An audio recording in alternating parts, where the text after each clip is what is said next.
হচ্ছে না। বিভিন্ন দপ্তরে যাই। কাজগুলো আসলে আমাদের সঠিকভাবে কেউই দেখাই দেয় না যে এখানে উম গেলে কাজটা হবে। আমরা খুবই হতাশাজনক অবস্থায় আছি। আমাদের এখান থেকে মানে কোনো বেতন হয় না। ছাত্রছাত্রী যা আছে এর মাধ্যমেই যেটুকু আসে আরকি। আমরা চাচ্ছি যে স্কুলটা মানে প্রতিষ্ঠিত হোক।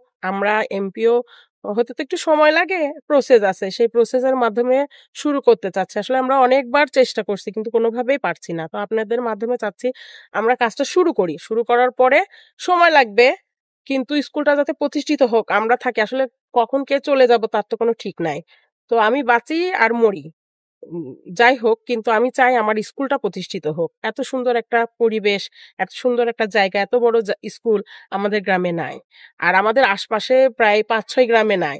তো স্কুলটা যদি প্রতিষ্ঠিত হয় তাহলে আমাদের গ্রামের মধ্যবিত্ত, নিম্নবিত্ত মানুষদের অনেক উপকার হবে। এজন্য আমি চাই যে আজ হোক কাল হোক যেভাবেই হোক